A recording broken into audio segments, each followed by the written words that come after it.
ang nakaraan sa tadhana. Our sponsor, let's all welcome Miss Rebecca Cabrera. Nagbalik si Rebecca sa San Gregorio para sa kanilang high school reunion at para magiganti sa mga taong umapi at nagpahirap sa kanya noon.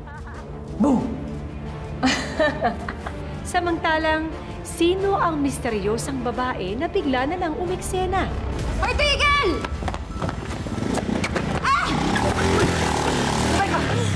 Kalaban ba siya o kakampi? Anong lihim ang nakatakda niyang ibunyag? Sama-sama nating saksihan ang huling bahagi ng ating kwento dito lang sa Tadhana. Tandahan, Mapti.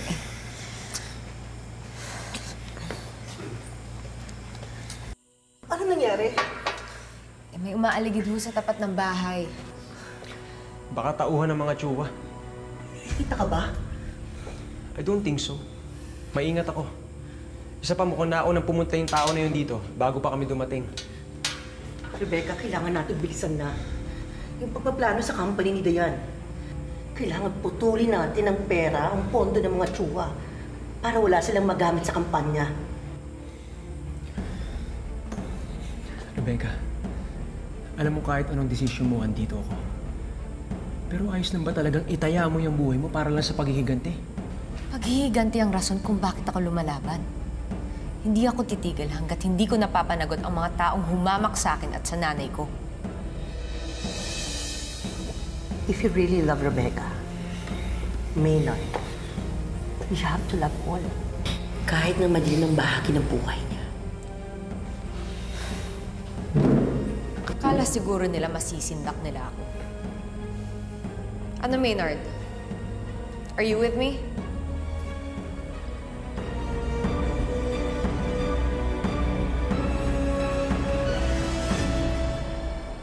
Hey, Ann. What is it with that Rebecca that irks you? Akala ba friends kayo back in high school? Friend is a stretch. Oh. Pero she looks like a nice person.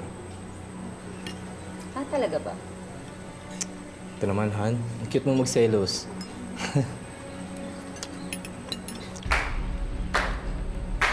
Best wishes to the bride and groom.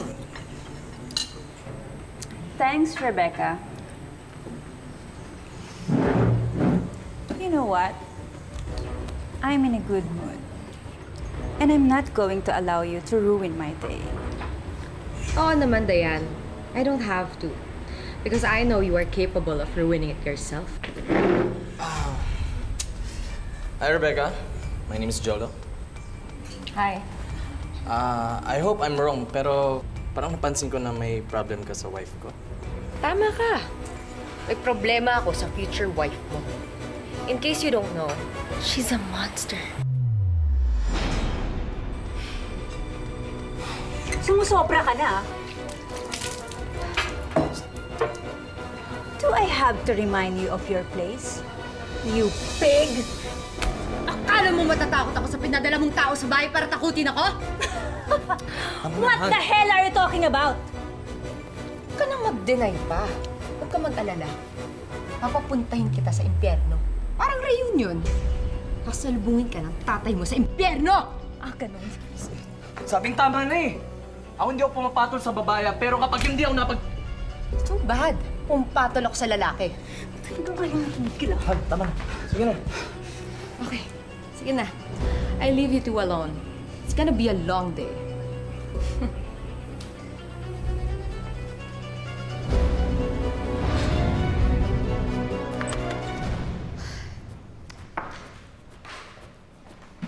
Oh, ano nangyari?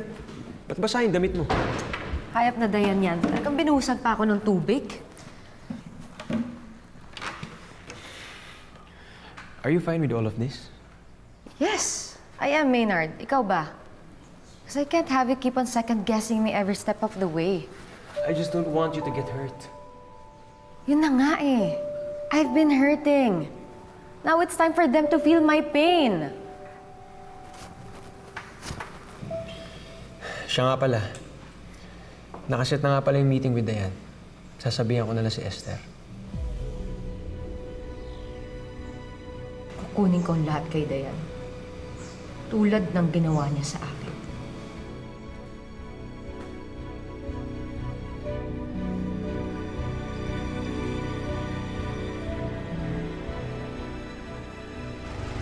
Ibalik niyo ang tindahan natin! Ibalik niyo! Huwag! Ibalik niyo ang tindahan natin! Ibalik niyo! Pichi! Ano na bang balita sa Maynard na yan? Ma'am, nag-set na po ng meeting para sa contract signing. Finally, good news. Bukas daw po tayo. Excellent. Make sure na okay na ang lahat. And make sure na darating ang boss ng Maynard na yan. Pagod na akong makipag-usap sa mga tao niya. Sinungaling! Sinungaling, mga tsuwa! Sinungaling! Sinungaling kayo, mga tsuwa! Mga manluloko! Thank you po ha, kasi pinag-aral niyo ako at tinulungan niyo kahit hindi niyo naman po kadugo. Ano ko ba? Isang pamilya na tayo. Naalala mo sinabi ko before, I see myself in you. Kung dati, wala kang kakampi, ngayon, nandito ako.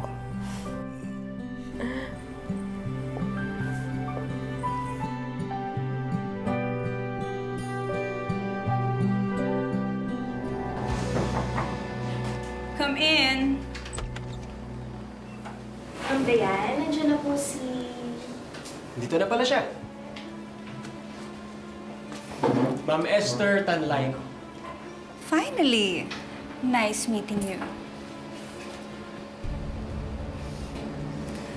Parang familiar sa akin yung last name. Really? Have we met before? I don't think so. Anyway, that's good that you are here. And I have something to tell you. Oh, have a seat. Ano po yan? You are fine. Palabiro pala kayo, Miss Esther. Mukha ba ako nagbibiro, ha? You bribe labor leaders, fired people illegally, and frauded the financial statement. Tapos, you think you deserve to stay as CEO of this company? Kung totoo man yung sinasabi mo, nasaan ang report mo? Reliable ang source ko. Di ba, Peachy? It's my pleasure to serve you, ma'am.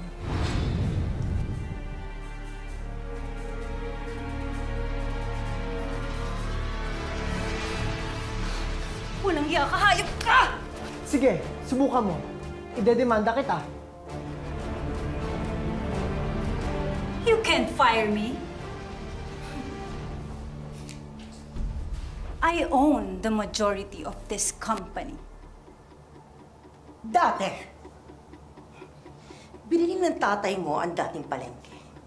Binigay niya mga shares niya sa mga tao niya. At ngayon, ako na ang bumili ng mga shares sa mga tao niya. At ngayon, ako na ang may-ari ng company nito. No! Imposible yan!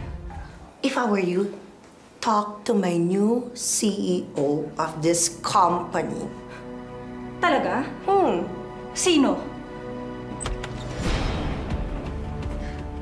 That's it. First order of business, ipakulong yung babae niyan laban sa mga kaso ng kumpanyang to. Ayan, Jowa. Inaristo ka namin sa salang falsification of record. This can't be happening. No! Bitawan niyo ako! Bitawan niyo ako! Ano ba? What's happening now, my dear? Ladies and gentlemen, here comes the bride. Walang niya kayo! Babalikan ko kayo! Bitawan niyo ako!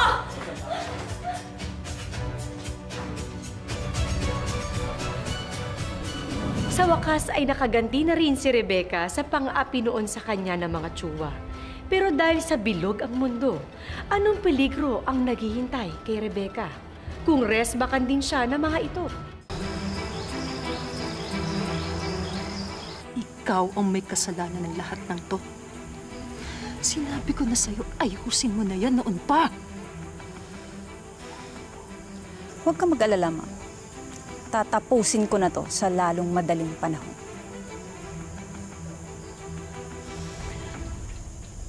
I can't have you ruining my campaign. Don't worry, Ma'am. Pupunuin ko ng media yung kasal ko. Tapos mamimigay tayo ng mga ayuda. I-distract mo lang yung mga timawa ng San Gregorio. Makakalimutan nila yung problema.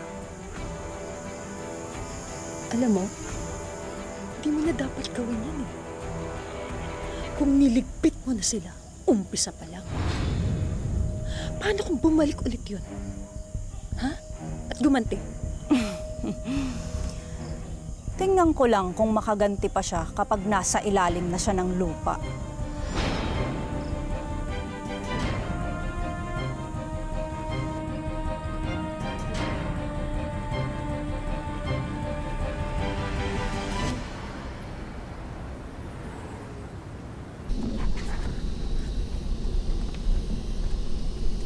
Yes, I know. Pero bail lang naman yun. Sa lakas ng ebidensya natin, sigurado akong makukulong siya. Basta mag-iingat ka. Mas delikado na ngayon. Teka, parang may sumusunod sa akin. Ha? Nasaan ka ba? Update kita. I need to go. I need to focus on the road. Rebecca? Rebecca?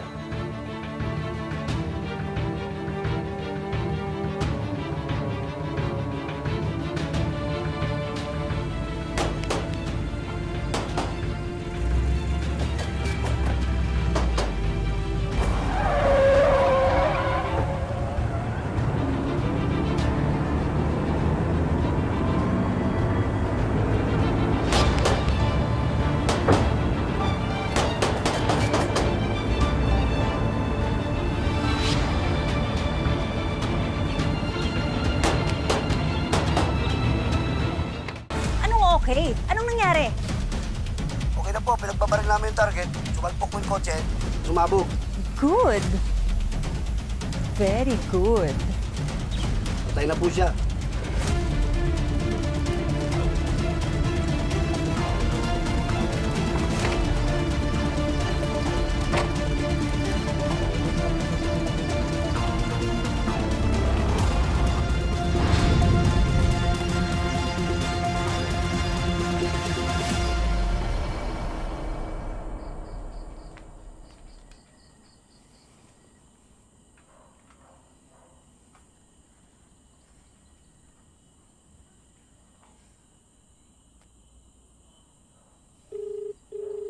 Hello. Nasaan ka? Binalita sa TV, sumabog yung kotse mo. Mga tao ni Dayan. Pero nakatakas naman ako. Buti nga yun eh, para maisip nila na patay na ako. Nasaan ka nga? Ite-text ko sa'yo. Ligtas naman ako ngayon. Ingat ka, ha? Mahal kita, Rebecca. Alam ko. Salamat.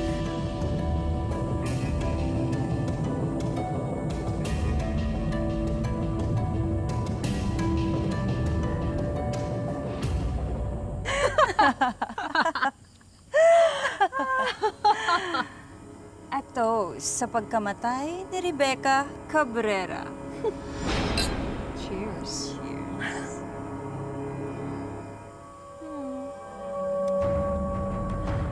Sa akin ka talaga nagmana, no? Your dad is a violent man. But he never had the guts to finish what he started. I always end up cleaning after him. And cleaning him is the best thing I ever did.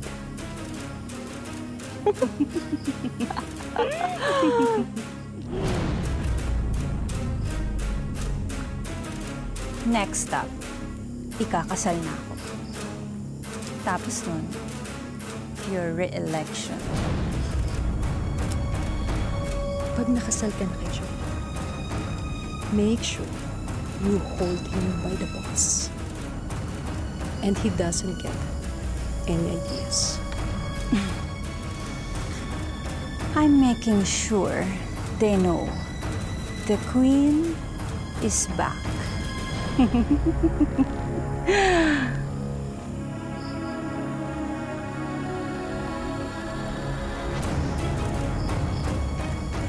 Anak, you're my princess. But don't forget who the queen is.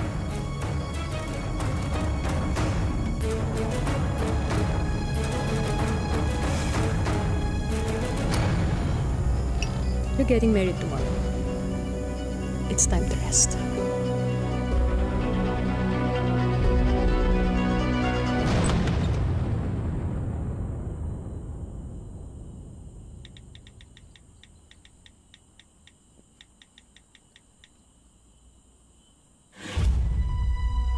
Hoy! Sino ka? Huwag niyo po akong sasaktan! Ikaw yung nakabangga kay Rebecca! Hindi po ako Halika dito! laban! Halika dito! Halika dito! Aksidente po yun! Anong kailangan mo? Buo na po ang loob ko para labanan ng mga tsuwa. Kaso, wala na si Rebecca. Pumunta po ako dito para tignan kung may mga kaibigan o kamag-anak pa siya. Bakit? Para po dito. Gusto kong malaman niyo kung anong nilalaman nito. Sino ka ba? Ako po si Berna. Wala po akong binabalak na masama. Gusto ko lamang po ito ibigay. Napanood ko po si Rebecca. Naalala ko yung mga sinabi sa akin ng aking kuya bago siya nawala. Bago pa lang si kuya sa grupo ni Mayor Chua, inutusan siyang sunugin ng CCTV footage. Kaso, kilala ni kuya yung namatay. Si Aling Belen. Siya po yung tumulong sa amin nung namatay po yung nanay namin.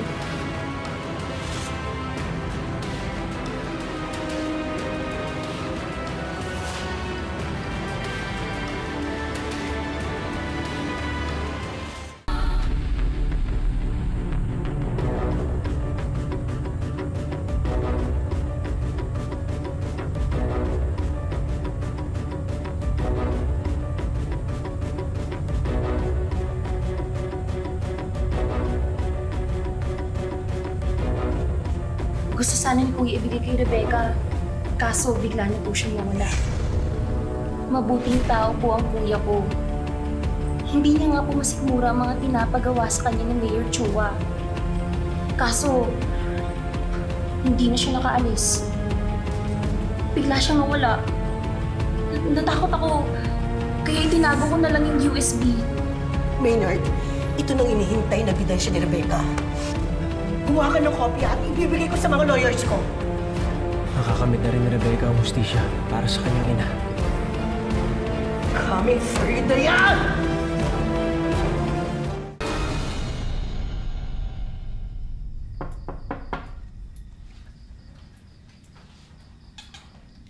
Sino yan? Si Maynard to. Walang pala.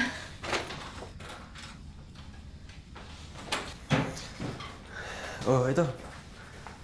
Hindi na lang kita ng mga damit, gamot, tsaka pagkain.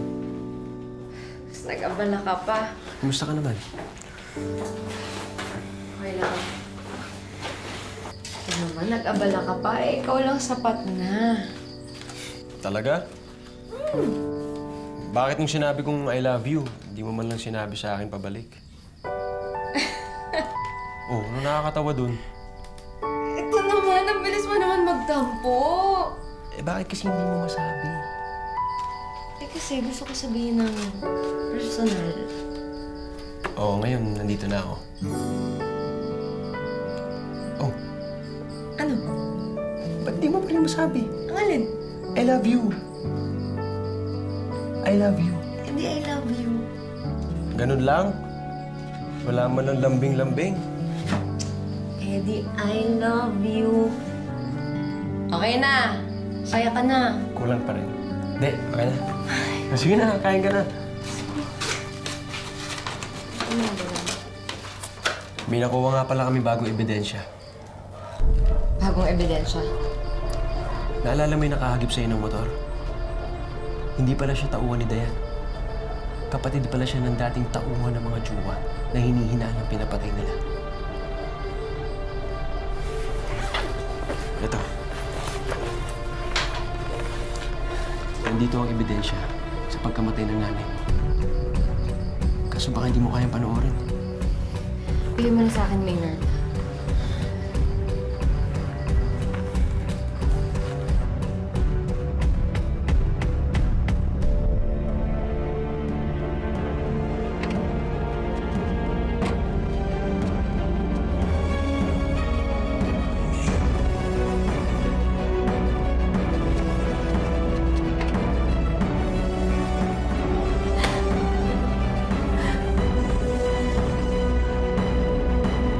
Magbabayad sila sa'yo, Nay! Magbabayad sila sa'yo! Simply stunning.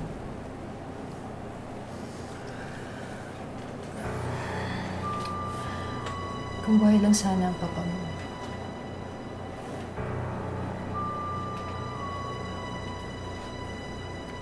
He would have ruined your face. I guess, ikaw ang savior ko. Always, Iha.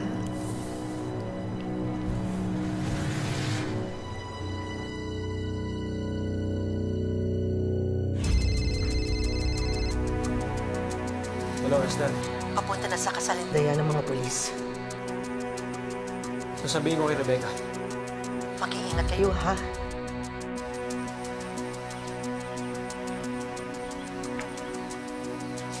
Rebecca, papunta na ang mga polis. This is it. Okay ka lang?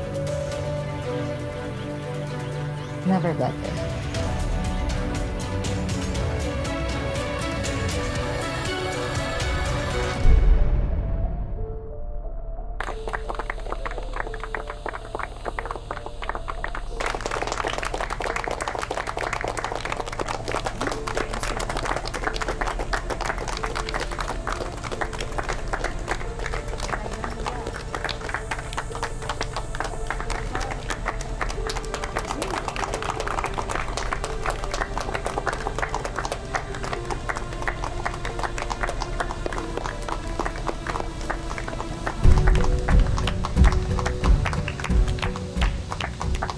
Mga kapatid sa pananampalataya, narito tayo ngayon upang saksihan ang pag-iisang dibdib ni Dayan Chua at ni Jolo Arcangel.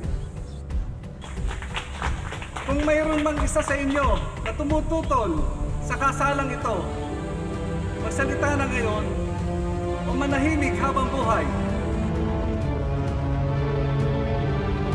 Tigil ang kasal!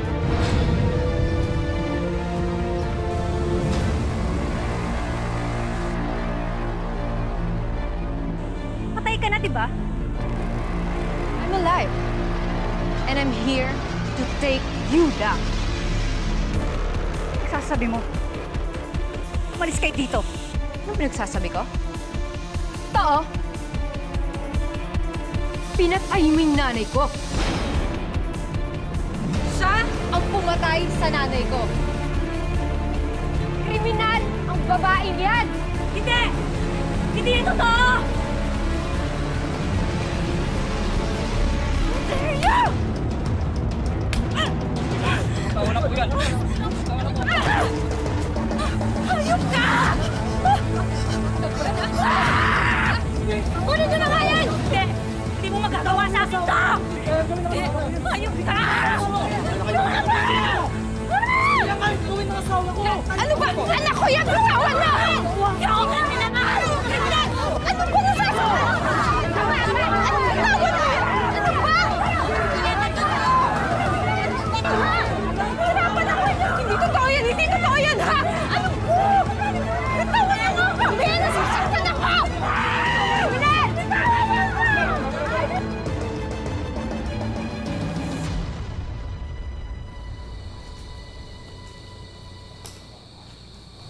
Tapos na ang pag-iiganti mo. Nakulong na si Dayan pati ang kanyang ina. Natalo na rin sila sa eleksyon. So, ano susunod mong plano? Siyempre, tutuparin ko po ang pangako ko sa inyo. At susuklian ko lahat ng ginawa mo para sa akin. Hindi mo na kailangan gawin yan. Palitan mo na ang galit ng saya. At sigurado ko, yun ang gusto ng nanay mo para sa'yo. Let's go! Enjoy the love while it is there. Enjoy it, especially when it is true. Ano ba pinag-uusapan niyo? Wala lang, sinasabihan ko lang ang anak ko na mag-ingat sa mga lalaking maganda ang ngiti. Sige po, alis na po kami.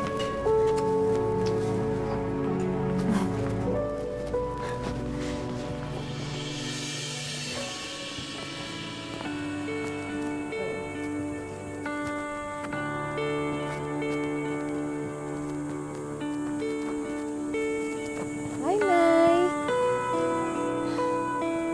Oh, Nay, sabi sa'yo, makakabalik ako eh. Nay, natupad ko po ang pinangako ko sa inyo. Nakamit ko ang hustisya.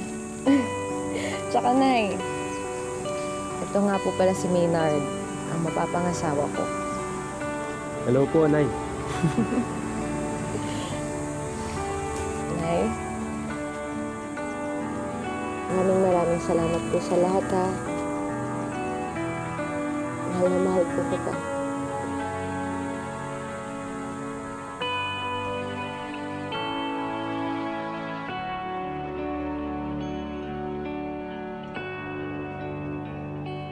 Kung may inutang, dapat lang may pagbayaran. Kung may ginawang masama ang iyong kapwa, may hustisya sa dulong nag-aabang. Pero para tunay na lumaya mula sa galit sa inyong puso at mabuhay ng masaya at mapayapa, ang tanging daan ay kapatawaran. Ang buhay ay hindi lamang isang daan na iginuhit para sa atin.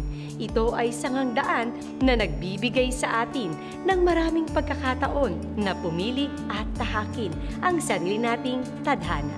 Magandang hapon, ako po si Marian Rivera.